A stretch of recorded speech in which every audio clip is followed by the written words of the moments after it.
설교를 2년 전, 딱 2024년 8월 5일 날 아마 로마서 강의 초반을 다루면서 했던 이 본문을 다뤘던 기억이 있습니다.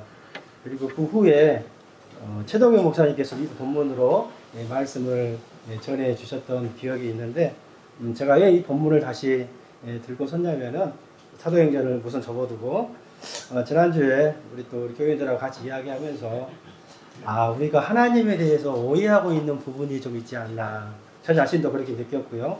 그래서 이 본문을 다시 들게 되었습니다. 자, 오늘 제목이 무엇이죠? 사랑하는 이에게 화를 크게 내시는 하나님. 우리 엄마다 그렇게 생각하실 것 같은데, 제가 한국에서 청년 사역을 좀 오래 했기 때문에 신앙이 전수되는 것 같아요. 보통 교회 중직자들 이야기하면 보통 장로님들, 권사님들, 안수집사님들을 이야기하는데, 그분 자녀들이 청년부 리더 역할을 많이 하는 것 같아요. 신앙이 전수가 되거든요. 근데 우리 한 남자 청년의 어머니를 보면은요, 권사님을 보면은 항상 얼굴이 웃음이 가득하고 인자하시고 나이스하시고 친절하세요. 그래서 너는 좋겠다, 저렇게 천사 같은 엄마를 줘서. 목사님이 우리 엄마를 안 살아봐서 그래요. 집에서는 날마다 소리치시고 화내세요. 참고로 저희 집은 아닙니다. 저희 아내는 1년에 한 번씩 화를 냅니다. 자, 사랑하는 사람에게 더 쉽게 화를 내고 더 자주 화를 내는데 여러 가지 이유가 있는 것 같습니다. 첫 번째는 기대가 크기 때문에 그래요. 사랑하는 사람에게는요, 나를 이해해 주겠지, 내 마음을 알아주겠지, 다른 사람은 몰라도 내 안에 내 가족은 그렇게 해주겠지, 그런 큰 기대가 있는 것 같습니다. 그런데요, 그 기대가 어긋나면 그 실망이 화로 나타나는 경우가 있는 것 같아요. 자, 두 번째는요, 감정적으로 안전하다고 느끼기 때문에 그런 것 같아요. 사랑하는 사람에게는요, 다른 사람에게 숨기지 않았던 감정까지 드러내기 쉽습니다. 그래서 화나 짜증이나 서운함을 더 쉽게 표현합니다. 제가 이렇게 웃고 있지만 제가 여러분에게 아무한테 나도 화내지 않잖아요. 그렇잖아요. 물론 여러분도 마찬가지고요. 세 번째는요, 서운함이 쌓였기 때문에 사랑하는 사람한테 화를 내는 경우가 있는 것 같아요. 화가 난 게 아니라요, 서운하고 외롭고 인정받고 싶은 마음 때문일 수 있는 것 같아요. 그런데 그런 감정이 표현되지 못하면 그게 화로 튀어나오기도 하는 것 같습니다. 마지막 네 번째는요, 이거 읽어보면서 이거 내 이야기네. 어떻게 점쟁이가 자랐지? 이제 그런 생각을 좀 해봤는데, 가까운 관계일수록 서로의 약점을 건드리기 때문에 그런 것도 같아요. 사랑하는 사람은 나를 가장 잘 아는 사람이고 비밀도 거의 없는 사이잖아요. 가까울수록 선을 더 지켜야 할 수도 있고요. 어쩌면 가깝기 때문에 넘지 말아야 할 선이 있거든요. 넘지 말아야 할 어떤 행동이나 어떤 말을 하지 말아야 하는데, 특별히 인격을 무시하는 것들 있잖아요. 넘지 말아야 하는데 어떤 무심코 던진 말 때문에, 뼈 있는 말, 우리 그런 말 하잖아요. 그것 때문에 가장 아픈 것을 건드릴 수도 있지 않겠나, 그런 생각들을 좀 해봐요. 그러면서 또 이런 생각을 좀 해봤습니다. 우리는 때때로 하나님께서 우리에게 화를 내신다고 느낄 때가 좀 있는 것 같습니다. 언제냐면요, 내 삶이 막힐 때, 기도 응답이 굉장히 지연될 때, 아니면 내 계획이 무너질 때. 특별히 크리스천들에게는 그런 좀 마음도 있는 것 같아요. 내가 진짜 예배를 잘 드리고 하나님 앞에 헌금도 최선을 다해서 드리고, 나름 옆에 김집사 박장로가 비교해서 남도 다른 사람들 잘 도와주고 선한 일도 착한 일도 많이 하는데, 이게 어려운 일이 자꾸 생기면은요, 하나님이 나를 지금 미워하시고 나에게 지금 벌을 내리고 계시지 않는가, 그런 느낌을 좀 받을 때도 있는 것 같습니다. 그러나 여러분, 그 모든 어려움들이 하나님의 진노라고 단정해서는 안 된다는 것입니다.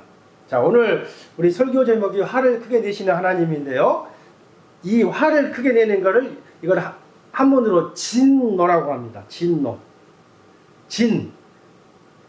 이게 저는 진라면 할 때 진하고 똑같은 줄 아는데 아니에요, 여러분. 진라면 할 때 진은요 참진짜예요. 진라면만 진짜 라면이고 다른 신라면 이런 건 가짜 라면이다. 그런 뜻은 아니겠지만 여기서 진짜는요 벼락칠 진짜가 있다는 걸 저는 또 처음 알았네요. 벼락치다 진짜. 다시 말하면 크게 무섭게 그런 뜻이 있어요. 그리고 화는 우리가 잘 아는 뭐 화내 성내다, 뭐 분내다 그럴 노가 있겠죠. 그러니까요 진노라는 말이 뭐냐면요 크게 화를 내는 걸 이야기를 하는 거예요. 자, 그렇다면 오늘 설교 제목처럼 하나님이 진노하신다, 크게 화를 내신다는 말은 무슨 말일까요? 하나님은 우리가 잘 알듯이 영이시고 육체가 없으세요. 완전하신 분이시기 때문에 그런 하나님이 감정을 이기지 못하시고 화를 내는 분으로 보기는 굉장히 어렵습니다. 더 나아가 우리 인간처럼 뭐 미워하고 뭐 괴롭히고 뭐 폭력을 쓰고 겉으로 폭발하지 않으면 속으로 삐지잖아요. 그런 식으로 어떤 복수하는 것과 관계를 단절하는 것과 거리가 멀다고 할 수 있겠습니다. 우리 18절 한번 읽어볼까요? 시작. 하나님의 진노가 불의로 진리를 막는 사람들의 모든 경건하지 않음과 불의에 대하여 하늘로부터 나타나나니. 자, 하나님의 그러면 진노는 무엇일까요? 하나님의 진노는 첫 번째로 죄를 조금도 용납하지 못하시는 그의 거룩한 성품 때문에 나타나시는 죄에 대한 반응이라고 볼 수가 있습니다. 우리가 잘 알듯이 정말로 하나님은 거룩하신 분이세요. 정말로 어기도 티가 있다고 하는데 하나님은 어떤 틈이나 점도 없으신 완전 무결한 분이시죠. 그의 거룩은 죄를 조금도 용납하지 못합니다. 그래서 하박국서 1장 13절에 이렇게 이야기하고 있습니다. 한번 읽어볼까요? 주께서는 눈이 정결하심으로 악을 참아 보지 못하시며. 그러니까요 하나님께서 이런 폐역을 참아 보지 못하신다는 거예요. 따라서 하나님의 진노를 하나님이 거룩한 본성의 다른 표현이라고 해도 여러분 큰 잘못이 없다고 생각되어집니다. 둘째로요, 하나님의 진노는 자기 자녀를 징계하시는 사랑의 일면이라고도 할 수 있겠습니다. 사랑하면 여러분 화를 내요. 사랑하면 징계합니다. 구약 성경에 보면은 여러분 하나님께서 화를 냈다는 말 엄청 많이 나오시거든요. 혹시 성경 안 읽어보셨습니까? 한번 읽어보세요. 뭔 우리 하나님이 쪼잔하게 저런 걸로 화를 내시냐. 다른 어떤 안 믿는 불신자들이나 다른 종교를 가지고 있는 사람들은 하나님은 쪼잔한 하나님이라고 생각해요. 굉장히 화를 많이 내시거든요. 구약 성경에 보면요 하나님의 어떤 진노를 가장 많이 받은 백성이 있는데요. 여러분 어느 나라 백성인지 아십니까? 포악한 바벨론 백성이 아니더라고요. 정말로 우상 숭배를 많이 한 이집트 백성이 아니더라고요. 놀랍게도 하나님의 가장 사랑함을 받는 하나님께서 직접 택하신 이스라엘 백성들에게 하나님이 제일 화를 많이 내셨다는 거예요. 하나님의 무궁한 사랑을 독차지했던 그들을 하나님이 너무 사랑하는 자녀라 죄를 범하면은요 가차없이 징계하셨습니다. 이 징계가 바로 하나님의 진노의 다른 표현이라는 거예요. 여러분 혹시 지금 내가 하나님께 혼나고 있다고 생각되어진다면, 하나님 앞에 다른 일면으로 어려움을 당하고 있고 그렇게 생각한다면요 뭐예요? 나를 사랑하지 않아서가 아니라 너무 많이 사랑해서 징계하신다는 것입니다. 하나님을 오해하지 마시기 바랍니다. 우리 잠언 3장 12절에 이런 말씀이 있는데 한번 읽어볼까요? 시작. 대저 여호와께서 그 사랑하는 자를 징계하시기를 마치 아비가 그 기뻐하는 아들을 징계한 같이 하시느니라. 이것이 바로 하나님의 진노예요. 하나님의 사랑의 다른 일면입니다. 이 칼 브라이트라는 신학자는 하나님의 사랑이 그의 진노 속에서 구체화된다, 이런 유명한 말을 남겼죠. 에밀 브레너는 더 멋있는 말을 했습니다. 하나님한테 등을 돌린 사람을 향한 하나님의 진노는 곧 사랑이다. 그러므로 하나님의 진노는 악과 불의를 저지르는 자들에게 대한 하나님의 거룩과 사랑의 일면이자 결과물이라고 할 수 있겠습니다. 자, 그렇다면은요, 하나님께서 진노하시는 이유가 무엇입니까? 18절 다시 보시면 하나님의 진노가 누구에게요? 불의로 진리를 막는 사람들의 모든 경건하지 않음과 불의에 대하여 하늘로부터 나타났다고 이렇게 이야기를 하고 있는데, 하나님이 왜 진노하시는지 그 이유를 밝히고 있습니다. 불의로 진리를 막는 사람들 때문이라는 거죠.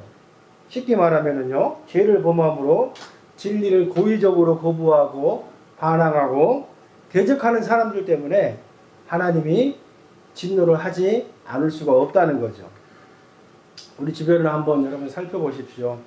하나님을 안 믿을 뿐만 아니라 고의로 반대하고 욕하는 자가 여러분 어디 한두 사람입니까? 하나님이 이래라 하면 저래라 하고 저래라 하면 이리 하는 청개구리 같은 사람들이 여러분 얼마나 많이 있습니까? 멀리 볼 필요 없어요. 우리 가정에서도 이런 일이 많이 일어나잖아요. 한편으로 하나님은 한 남자와 한 여자의 결혼을 허락하셨는데 이 나라 또한 동성연애와 결혼을 이미 합법화 시켜버린 지가 몇 년이 됐죠. 이런 사람들 때문에 성경은 또 하나님의 진노가 임하고 있다고 이야기를 하고 있는 것이지요. 저는 우리 세 아들이 여자들과 결혼하기를 바랍니다. 제가 여자를 너무 사랑하기 때문에 우리 아들이 저를 닮은 것 같아요. 사랑한다고 우리가 합법적이라고 남자와 결혼한다면 그게 말이 안 되는 거죠. 당장 호적에서 팔 거예요. 좀 더 구체적으로 말하면 진노의 이유에 대해서 말하자면요, 첫 번째는 경건하지 않음이죠. 불경입니다. 19절에서 25절까지 기록한 영어로는 뭐라고 나왔어요? 알죠? 그렇게 나왔어요. 한마디로 이야기하면 뭐예요? godlessness가 불경이잖아요. 불경이 뭐예요? 하나님을 안 믿는 죄입니다. 그래서 하나님의 권위를 인정하지 않죠. 하나님을 존경하지 않고 무시하고 더 나아가 하나님을 대적하고 손가락질하고 무례하게 행동하는 것이죠. 두 번째는요, 뭐예요? 불의입니다. 불의. 여기서 불의는 도덕적인 죄를 말하죠. 규범을 지키지 않는 죄라고 볼 수가 있고 사랑과 관계된 제약입니다. 그게 29절부터 32절까지 우리가 쭉 읽었죠. 21가지 제약의 목록들이 나왔습니다. 사람들의 마음에 행동에 이러한 죄들이 가득 차 있다는 거예요. 죄를 짓는데 온통 마음이 빼앗겨 있다는 말입니다. 집에 가서 다시 한번 자세히 한번 읽어보셨으면 좋겠습니다. 이게 바로 우리 사람의 마음이에요. 인간들의 마음은 마치 이 세상에 가장 악하고 나쁜 것을 모두 모아놓은 어떤 전시장처럼 박물관과 같은 거예요. 그래서 어쩌면요, 사람의 마음을 너무 서로 자세히 모르는 게 나을 수도 있습니다. 그래서 여러분 사람에게요, 너무 바라지도 마시고 너무 기대도 마세요. 기대하니까 실망하고 기대가 큰 만큼 실망이 큰 것입니다. 온 몸에 퍼진 암덩이처럼 악으로 가득 찬 우리들에게 여러분 우리가 무엇을 기대할 수가 있겠습니까? 여러분 우리가 누군가의 권위를 무시하고 그에게 불경스럽게 행하면 어떻게 됩니까? 그가 말하고 세운 법을 여러분 지키지 않습니다. 부모를 존경하는 자녀는 부모의 말을 순종하지만 부모를 무시하는 자녀는 부모의 말을 귓등으로도 듣지 않습니다. 요즘 말로 하면 쌩까는 거예요. 쌩까는 겁니다. 아무리 말해도 사후적입니다. 누가 그래요? 우리 엄마는 날마다 소리 지른다고. 그럼 너네 그 말을 듣냐 그래요. 안 들은다고. 불경과 불의는 여러분 언제나 함께합니다. 모든 인류가 이런 죄를 범했죠. 어떤 사람들은 이렇게 항의할지도 모르겠습니다. 아이 목사님 그런 말도 안 되는 소리 하지 마십시오. 저는 정말로 그 하나님과 그분의 뜻을 잘 몰랐기 때문에 저에게는 어떤 책임이 없습니다. 저는 학교에서 진화론을 배웠고요. 학교에서 동성연애가 합법이라고 배웠고요. 또 저희 집은 어려서부터 다른 종교를 가지고 있었습니다. 저에게는 그런 책임이 없습니다. 이에 대해 바울 사도는 단호하게 이미 네가 하나님을 알고 있다고, 너는 핑계할 수 없다고 말씀합니다. 너는 자꾸 왜 네가 김건모도 하는데 이렇게 핑계하냐고 하나님 지금 이야기하고 계세요. 19절 한번 봐볼까요? 시작. 이는 하나님을 알만한 것이 그들 속에 보임이라. 하나님께서 이를 그들에게 보이셨느니라. 아멘. 하나님을 알만한 것. 다시 말하면 하나님의 존재를 이미 우리 마음속에 주셨다는 것입니다. 인간은 치료할 수 없을 정도로 종교적인 존재다, 이런 말이 있습니다. 그만큼 인간의 내면에 하나님을 알만한 것을 분명히 보여주셨음에도 불구하고 그들은 고의적으로 거절하고 기피하고 있는 거예요. 하나님을 알만한 것이 자기 안에 분명히 있음에도 불구하고 그 진리를 스스로 억누르고 있다는 것입니다. 하나님을 알만한 것, 즉 진리는 이처럼 우리 안에도 있고 더 나아가 우리 밖에도 있죠. 밖에 있는 진리, 하나님을 알만한 진리가 무엇입니까? 20절에서 그것을 제시하고 있는데요. 한번 20절도 한번 읽어볼까요? 시작. 창세로부터 그의 보이지 아니하는 것들고 그의 영원하신 능력과 신성이 그가 만드신 어디에 만물에 분명히 보여 알려졌나니 그러므로 그들이 뭐래요? 핑계하지 못할지니라. 아멘. 자연을 여러분 한번 보십시오. 하나님이 지으신 창조 세계를 한번 보세요. 이 세상에 정말 우연히 생기지 않았습니다.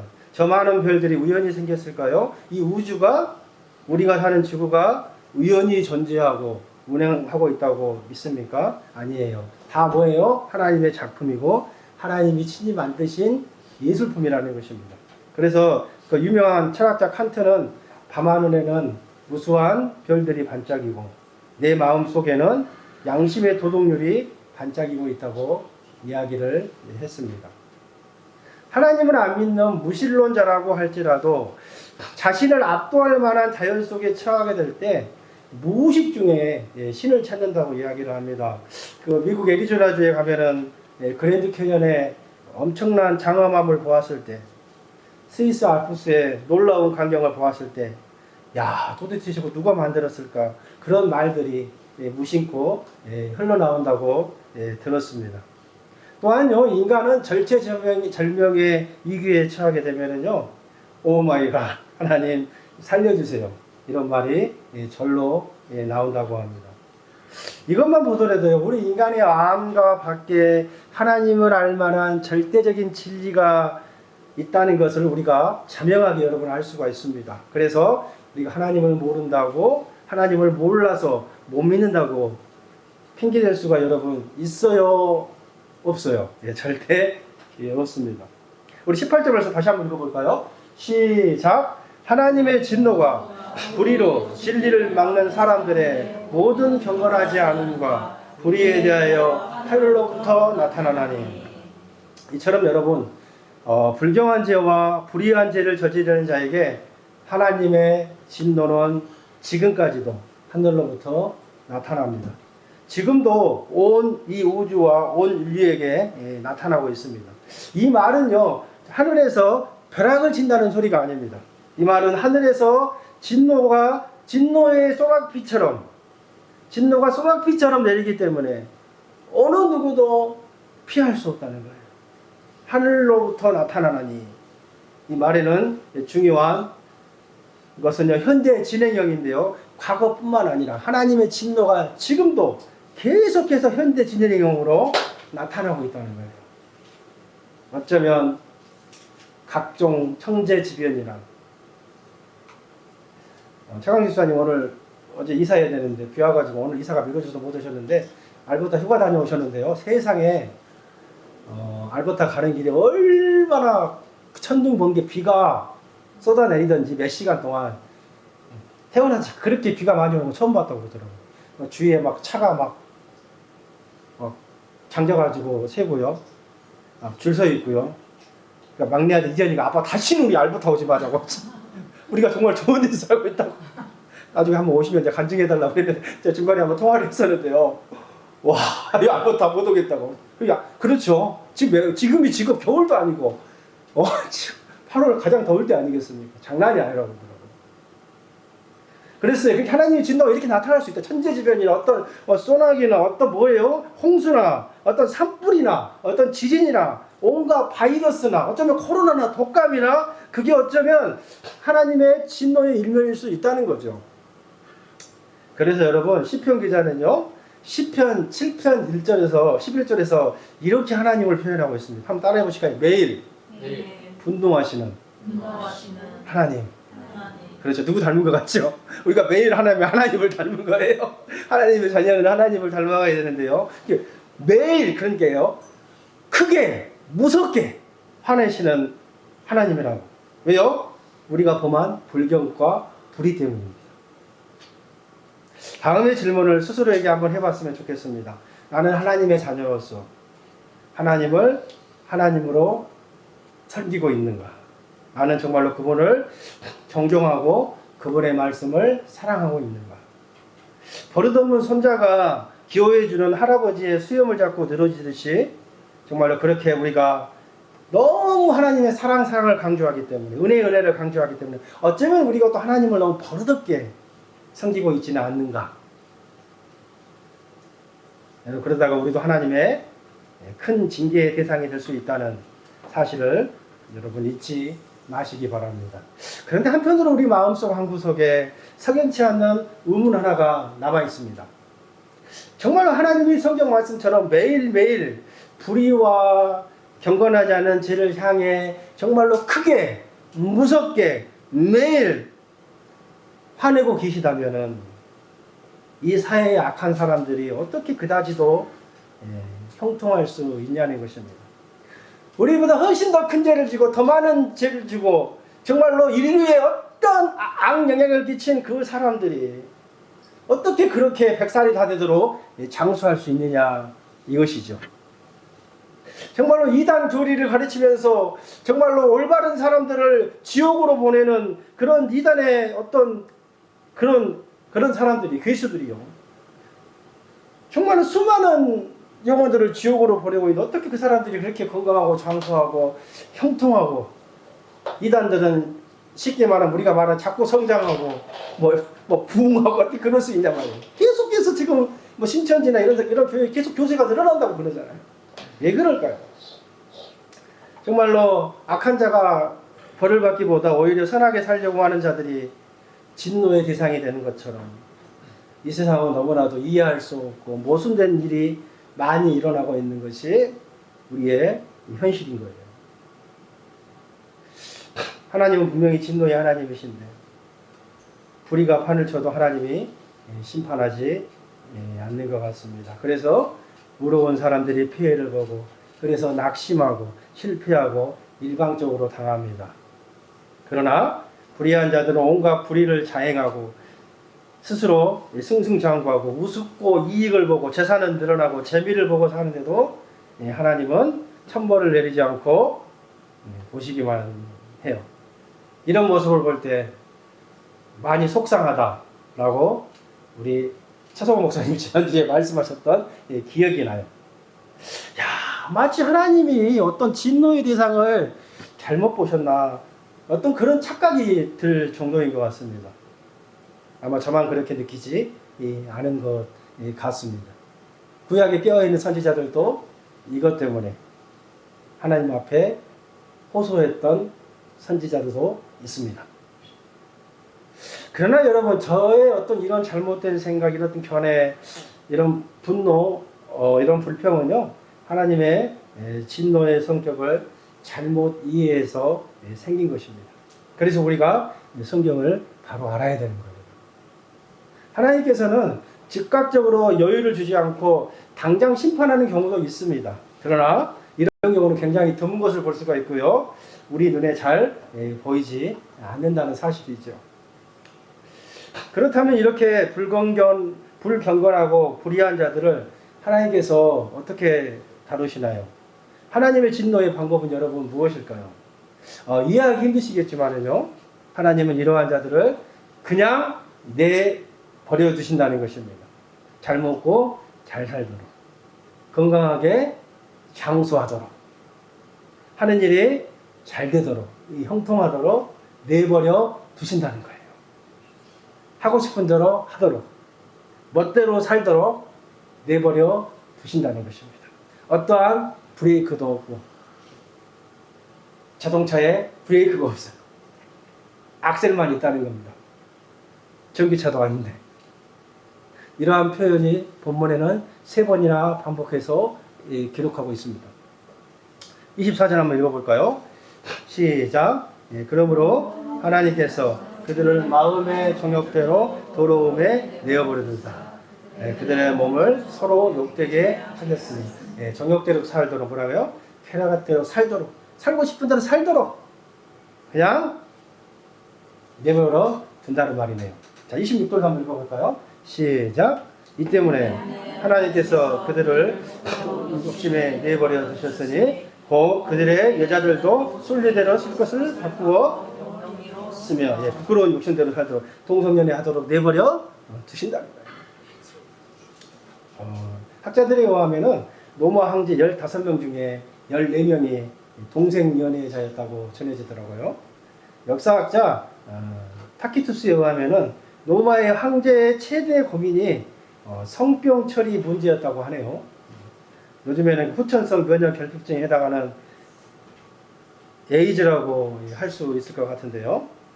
어떤 사람은 이 에이즈란 말을 에이, 아이고, 아이, 이제, 다, S, 살았다 이렇게 표현하기도 합니다만은 웃자고 하는 이야기지만은요.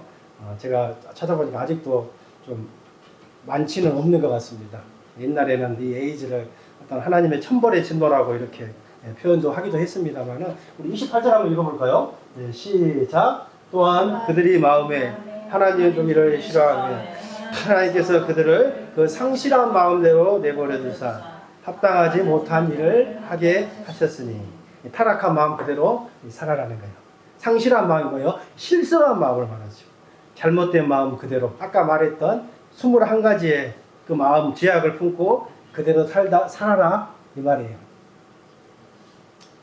자, 하나님께서 이렇게 3번이나 반복해서 말씀하시는 요지는 사람이 자기 마음대로 무슨 짓이든지 할 수 있게 허용된 그 상태가 바로 하나님의 진노 아래 있다는 확실한 증거예요.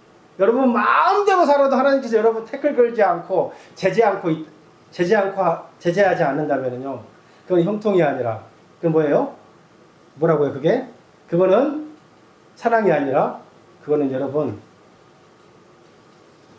방치고 그렇겠죠. 우리가 마음대로 여러분 정말로 즐기고 원하는 대로 살고 수단 방법 가리지 않고 하는 일마다 잘 되고 하는 일마다 브레이크가 걸리지 않고 어떤 범죄를 저질러도 폴리스한테 걸리지 않고, 그럼 어떻게 사람들은 이걸 뭐라고 해요? 축복이니 어떤 형통이니 천운이니 하지만 성경은 뭐라고 해요? 이것은 하나님의 무서운 진노라고 이야기를 하는 겁니다. 사랑하는 자녀가 여러분 잘못했을 때 부모는 어떻게 합니까? 야단도 치고 기도도 하고 설득도 해보고 타일기도 하고 호소도 하고 눈물로 호소도 하잖아요. 뭐 당근도 주고 채찍도 주고 이렇게 하잖아요. 뭐 딜도 하고 막 그렇게 하죠. 저희만 그러나요? 그런데 여러분 그 자녀가 여전히 부모의 말을 듣지 않고 부모의 권위를 무시하고 부모를 위협한다면 어떻게 됩니까? 방법이 없습니다. 어쩔 수 없이 버려둘 수밖에 없습니다. 내버려 두는 것, 이것을 신학적인 용어로 유기라고 합니다. 유기의 형벌이라고 합니다. 유기의 형벌이 하나님께서 우리 인간에게 허락하신 가장 큰 형벌임을 여러분 기억하셨으면 좋겠습니다. 이제 말씀을 정리합니다. 보통 우리는 사랑과 화를 서로 반대되는 것이라고 생각합니다. 그렇죠? 사랑하면 화를 내지 않아야 된다고 생각합니다. 사랑하면 무조건 용서해주고 이해해주고 받아줘야 된다고 생각합니다. 그러나 여러분 정말 사랑하면 어떻습니까? 사랑하는 자녀가 위험한 길로 가고 있다면 부모는 어떻게 하겠습니까? 네가 원하는 대로 해라, 그렇게 여러분 말하지 않습니다. 안 돼, 그 길로 가면 안 된다고 큰 소리로 말할 것입니다. 왜 그렇습니까, 여러분? 사랑하기 때문에 그렇습니다. 이 말을 해도 되나 모르겠는데 원고에 없는 이야기인데, 지난 화요일 날 제가 내일 한국 가기 때문에 아내가 일을 따라오는데요, 제가 티켓을 먹었습니다. 여기 카볼스 앞 상거리에서 스탑 라인 넘어서 스톱을 하면은 그게 또 167불에 벌점이 3점 있는 걸 저는 처음 알았는데,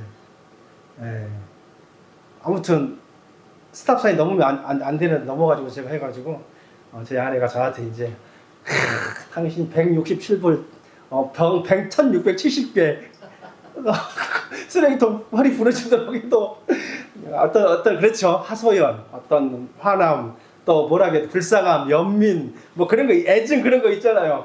쌔밖에 고생해가지고 했는데 그 제가 알기 때문에 제가 화를 내도 정말 미안하더라고요. 그런 거죠. 그렇기 때문에 여러분, 앞으로 사랑하는 아내가, 사랑하는 남편이, 사랑하는 부모가 혹시 여러분에게 화를 냈을 때 나를 미워한다, 그렇게 받아주지 마시고 뭐예요? 나를 사랑하는 표현의 일면이구나. 그래서 앞으로 저는 이제 화를 낼 때 화로 대처 안 하기로 할지, 과연 오늘 갈지 내일 갈지 모르겠습니다만은 그런 것들을 제가 느껴보았습니다. 여러분, 하나님도 마찬가지죠. 하나님도 마찬가지예요. 사랑하는 사람을 그냥 내버려 두지 않습니다. 사랑하기 때문에 해요, 간섭하시고, 사랑하기 때문에 방치하지 아니하시고, 사랑하기 때문에 영원한 사망으로 가기 전에, 영원한 지옥불에서 더 이상 기회가 없기 전에 포기하지 않고 자꾸 태클을 걸고 기억하신다는 거예요. 우리 한 번만 본문 또 띄워주시겠습니까? 히브리서 12장 7절에서 8절. 없어? 너 왜 안 하냐? 자, 한번 들어보세요.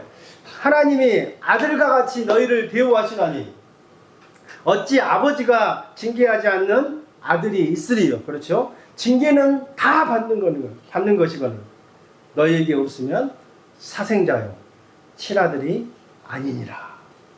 아멘이시죠? 저는 사무엘을 혼내지 않습니다. 제가 서희를 혼내지 않아요. 어떻게 제가 감히 요한이를 혼냅니까?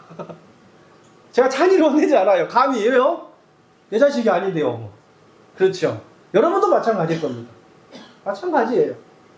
하나님의 사랑이 회초리. 다시 말하면 우리에게 하나님께서 어떤 경제적인 어려움이나 건강상의 문제나 어떤 가정이나 어떤 자녀의 어떤 프로블럼들이나 어떤 인간관계의 단절과 아픔, 그것을 하나님이 나를 미워하시는구나, 그게 아니고요, 하나님의 사랑으로, 사랑의 사인으로 받아들일 수 있는 하나님에 대한 올바른 지식과 성숙한 지식을 갖게 될 수 있게 되기를 바랍니다. 여러분, 그것을 통해, 이 회초리를 통해 우리가 다시 하나님 앞에 컴백하시고 그 사랑에 감격해서 한평생 살 수 있는 저와 여러분이 다 되시기를 주의 이름으로 간절히 축원드리겠습니다. 우리 기도 한번 하겠습니다. 자, 오늘 우리가